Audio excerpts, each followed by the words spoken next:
ఈ మధ్య viral fevers చాలా కామన్ అయిపోయాయి.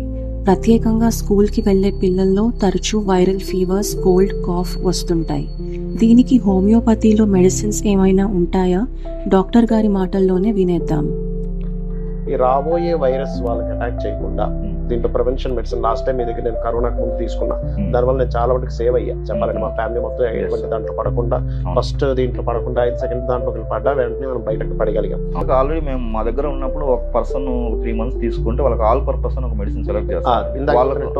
వాళ్ళకి అదే ఆల్ పర్పస్ ఆ పర్సన్ కు ఏ ప్రాబ్లం వచ్చినా ఆ మెడిసిన్ వేయొచ్చు అన్నమాట. సింహం వారికి కనుక చూసుకున్నట్లయితే అష్టమ స్థానంలో శని 2027 జూన్ 2వ తేదీ వరకు ఉంటాడు. మరి దీనికి కలిగేటువంటి ఫలితాలు ఏమిటి? ఇది మీకు ఎటువంటి ఫలితాలు ఇస్తుంది? మీ కుటుంబ సభ్యుల్లో ఎటువంటి ఫలితాలు ఇస్తుంది? దీన్ని ఎటువంటి పరిహార మార్గం చేసుకోవాలి? ఎప్పుడు కూడా శని ఏంటంటే ఒక దగ్గర ఉన్నప్పుడు ఎప్పుడు బ్యాడే కాదు, గుడ్ కూడా ఇస్తాడు, గుర్తుపెట్టుకోండి. అష్టమ శని గుడ్ కూడా ఇస్తుంది. అది ఏం గుడ్డో చెప్తా, అందరికీ కాదు, కొన్ని రాసులకి, కొన్ని లగ్నాలకు మాత్రమే.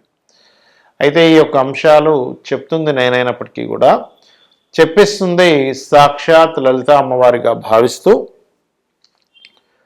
అష్టమంలో ఉండే శని వాహనం మీద వెళ్ళేటప్పుడు కాస్త అతివేగం పనికిరాదు అనేటువంటి చూపిస్తుంది.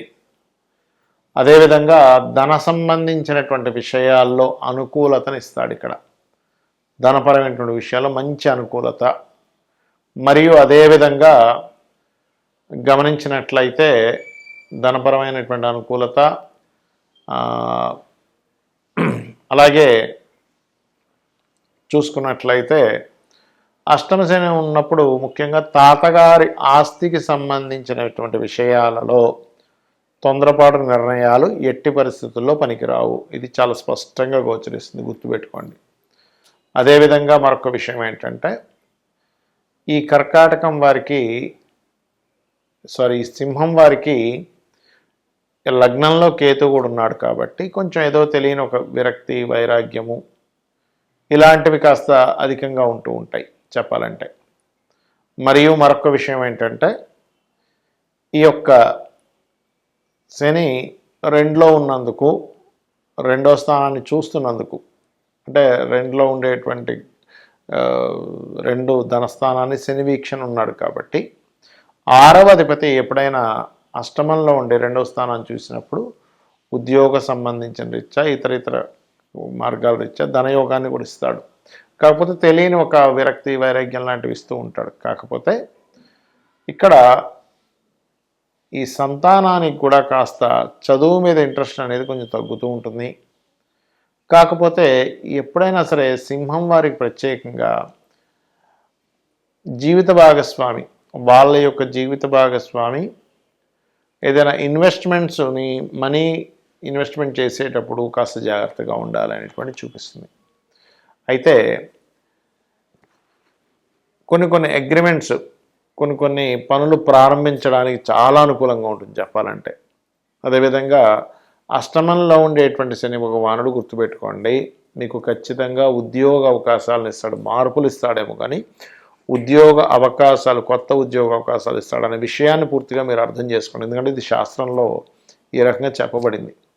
ఇక మీరు చేయవలసినటువంటి దేవతా ఆరాధన ముఖ్యంగా దత్తాత్రేయుడి యొక్క ఆరాధన, మరియు దక్షిణామూర్తి యొక్క స్తోత్ర పఠనం ఎక్కువగా చేయండి. అన్ని విధాలు బాగుంటుంది. శని ఏలినాటి శని అనుకోండి, అర్ధాష్టమ శని అనుకోండి, అష్టమ శని అనుకోండి, లేదా శని మహాదశలు అనుకోండి, శని అంతర్దశలు అనుకోండి. మొట్టమొదటిగా మనం అమ్మో కష్టాలు ఇచ్చేస్తాడు, అమ్మో ఫైటింగ్ చేయాలి, అయ్యి బాబాయ్ ఏమైపోతుందో, ఫస్ట్ ఈ భయం నుంచి బయటికి రండి. ఎందుకంటే ఫైటింగ్ మనమే కాదు, దేవతలు కూడా వాళ్ళు ఫైట్ చేస్తారు లైఫ్లో. మనమందరం మొక్కేటువంటి లలిత అమ్మవారు బండాసుడితో ఫైట్ చేయలేదా? శివుడు త్రిపురాసుర సంహారం చేశాడు. గణపతి, మనం చూడండి, ఏ దేవతను తీసుకోండి, వాళ్ళకేమి సుఖంగా హ్యాపీగా అలా ఏం కూర్చొని లేరు. ఆంజనేయ స్వామి మనకి లంకకు 100 యోజనాల లంక ఇక్కడి నుంచి ఎగురుకుంటూ వెళ్ళి అక్కడ చాలా బీభత్సం చేసి మళ్ళీ వచ్చాడు. శ్రమ పడకుండా ఉన్నారా ఒకసారి ఆలోచించండి. మహాగణపతి, ఆయన గణపతి యొక్క వృత్తాంతంలో మనం విన్నాంగా. అదేవిధంగా శివుడు, విష్ణు ఎన్ని అవతారాలు ఎత్తాయండి, రామావతారం, కృష్ణావతారం, ఎందుకు ఏం కష్టం, ఎందుకు నాకు ఇవన్నీ ఎందుకు అని చెప్పి దూరంగా ఉండొచ్చుగా. అంటే మన జీవితం దేవతలైనా, యక్షులైనా, గంధర్వులైనా, మనుష్యులైనా ప్రతి జీవి కూడా దేవతలతో సైతం వాళ్ళ లైఫ్లో ఒక కృషి చేసేటువంటిది, ఫైట్ చేసేటువంటిది ఉంది. మనందరం ఏంటంటే ఫైట్కి దూరంగా పారిపోతున్నాం. అమ్మో నాకు వద్దు, అది సంసార చక్రం నుంచి కూడా దూరంగా పారిపోతున్నాం. అమ్మో నాకు పెళ్ళొద్దు, ఎవడు పడతాడు, అమ్మో నాకు పిల్లలు వద్దు, ఎవడా బాధ్యత తీసుకుంటారు, అమ్మో నాకు ఉద్యోగం వద్దు, చక్కగా నేను ఈ ఆశ్రమంకి వెళ్ళిపోతాను అని అనుకుంటున్నారు. కానీ ఇక్కడ మీరు అర్థం చేసుకోవాల్సింది ఏంటంటే ఇవన్నీ మీ యొక్క కర్మలు. శని కర్మకారకుడు, కర్మను అందించడం మాత్రమే శని యొక్క బాధ్యత. అంతేగాని శని వస్తున్నాడు అనగానే అమ్మో ఏదో అయిపోతుంది, ఏదో మునిగిపోతుంది, ఏదో అయిపోతుందని కాదు ఇక్కడ మీరు అర్థం చేసుకోవాల్సింది. శాటర్న్ ఆల్వేజ్ టీచర్స్, అంటే మనకి ఒక విషయాన్ని నేర్పిస్తూ ఉంటాడు. మనకి చూడండి, ఏదైనా కష్టం వచ్చినప్పుడే మనకి దానికి ఇంకొక మార్గం తెలుస్తుంది. ఒక రూట్లో వెళ్తున్నాము, ఆ యొక్క రూట్లో వెళ్తున్నప్పుడు అక్కడ ఉండేటువంటి ప్రాంతం బ్లాక్ అయింది, అప్పుడు మనం ఇంకొక మార్గం గుండా వెళ్ళి గమ్యాన్ని చేరుకుంటాం. అంటే గమ్యం చేరుకోవడానికి కొన్ని ఆటంకాలు ఏర్పడితేనే మీకు మరొక కొత్త రూట్ తెలుస్తుంది. కొత్త రూట్కి వెళ్తున్నప్పుడు మీకు జ్ఞానం పెరుగుతుంది. అలాగే లైఫ్లో కూడా ఒక ఉద్యోగం పోయింది, ఇంకో ఉద్యోగం వస్తుంది, లేదా ఇంకోటి ఏదో కష్టం పడుతున్నాం, ఫైనాన్షియల్గా ఇబ్బంది వస్తుంది, అప్పుడు ఇంకో ఫైనాన్షియల్గా ఇంకెలా సంపాదించాలని తెలుస్తుంది. కాబట్టి ఏంటి, శని ఆల్వేజ్ కర్మకారకుడు, లాభాలకు కారకుడు, ఉద్యోగానికి కారకుడు, ఆయుష్కి కారకుడు. ఈ పాయింట్ ఆఫ్ వ్యూలో ఆలోచించండి. శని ఎప్పుడు కూడా మనం ఎక్కువగా శ్రమ పడుతూ ఉంటే మనల్ని ప్రత్యేకంగా ఆయన ఇబ్బంది పెట్టేది ఉండదండి. నిత్యము మీరు పని చేసుకుంటూ ఉండండి, ఏదో ఒక పని, ఖాళీగా ఉండకుండా మీకు ఖచ్చితంగా బాగుంటుంది. అయితే శని యొక్క ప్రభావం తగ్గడానికి మీరు చేయవలసిన దేవతా ఆరాధనలు ఏంటో చెప్తాను.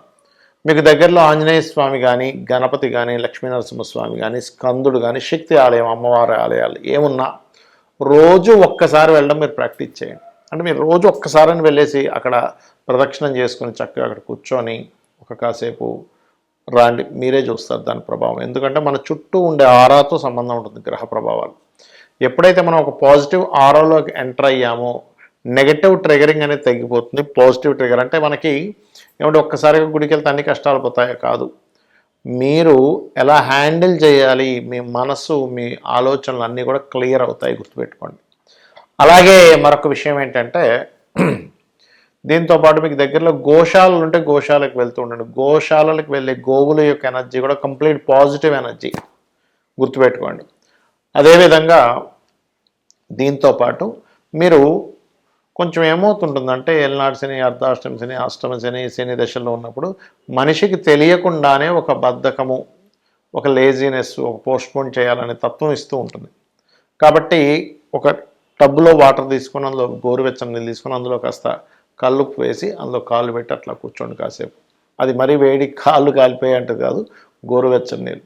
మీరు చూస్తారు, మీరు తెలియకుండానే ఒక నెగటివ్ ఎనర్జీ బయటకు పోతున్న ఫీలింగ్ మీకు వెంటనే సెకండ్స్లో తెలుస్తూ ఉంటుంది. అలాగే ఈ శని కుజులు పరస్పర వీక్షణలో ఉన్నప్పుడు మీనరాశిలో శని ఉంటూ ఈ సంవత్సరం మనకి పంచగ్రహ కూటమి 3 సార్లు వస్తుంది 2026 సంవత్సరంలో. జనవరిలో ఒకసారి, ఫిబ్రవరిలో 2 సార్లు, మరి చతుర్గ్రహ కూటమి 2 సార్లు వస్తుంది. అంటే ఎప్పుడూ కనీ విని ఎరగనటువంటిది వస్తుంది. కాబట్టి ప్రపంచవ్యాప్తంగా కనీ విని ఎరుగని వింతలు చూస్తాము. గ్రూపులుగా, అది ఉగ్రవాదులే అనుకోండి, రాజకీయ నాయకులే అనుకోండి, గ్రూప్స్గా ఏర్పడడం చూస్తాము.